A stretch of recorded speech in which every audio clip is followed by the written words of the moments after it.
Today, I'm really excited about what we're going to talk about. This is a really unique part of investing. It's kind of a look under the hood. In fact, Albert Einstein calls what we're looking at today the eighth wonder of the world. And he was a brilliant mathematician, but he was just so dumbfounded by how incredible it was.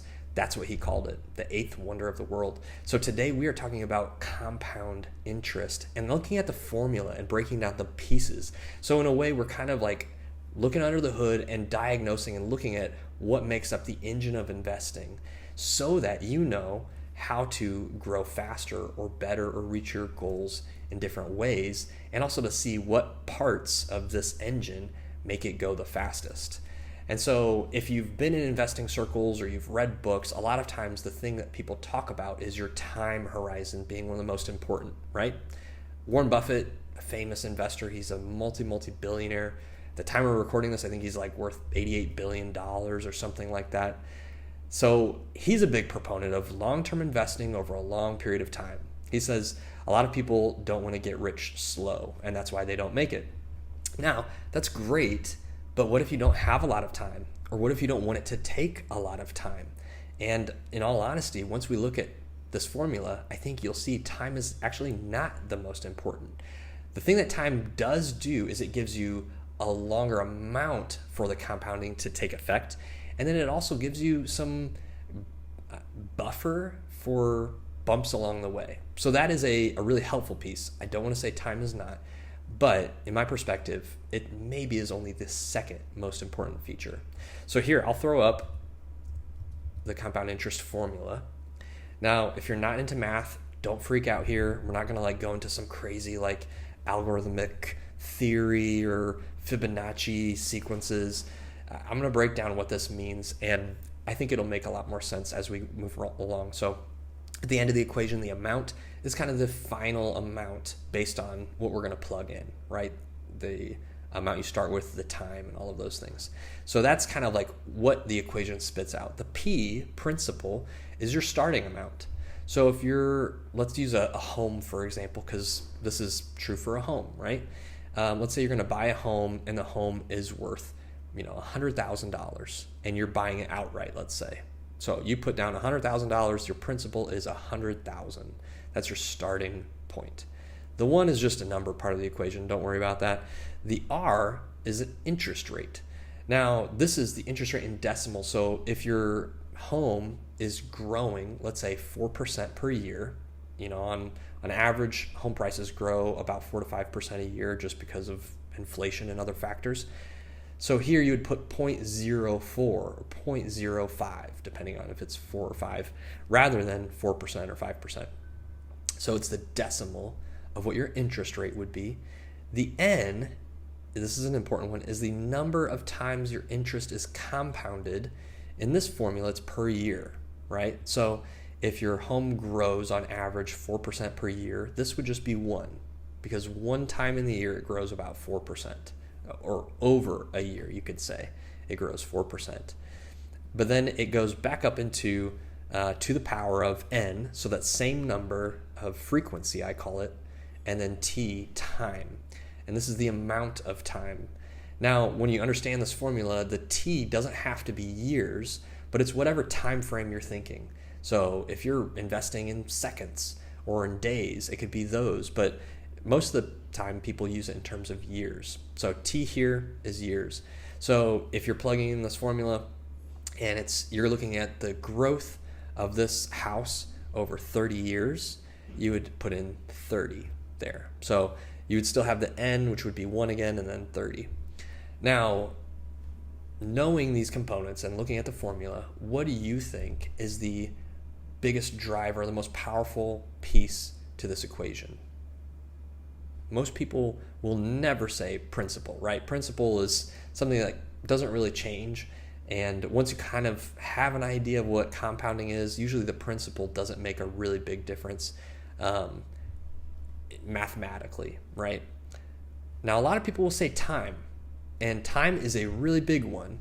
And I'll point out some of these things we actually can't change. So like the interest rate, based on what you're investing in, usually you don't really have an option to decide what interest rate you want, unless you're like a loan shark or something like that. Generally, asset classes or things, the interest rate is what it is. That has a variable that you can't really affect. The interest rate can be important, and a very high interest rate can help give you great returns, but generally, one, it's out of your control, and then two, the interest rates or the returns that you might look at usually aren't high enough to really matter in this equation. So for example, if your interest rate could be 1,000,000,000%, well, that would make a really big difference, obviously, but there's no investment in the world that can give you that kind of a return, right? So I propose one of the best things that can be in your control and has by far the biggest effect in compounding is the N, the frequency, the number of times your interest compounds per year. And I want to give a little bit of an example here. We'll talk about it in terms of stocks, right? Warren Buffett, famous.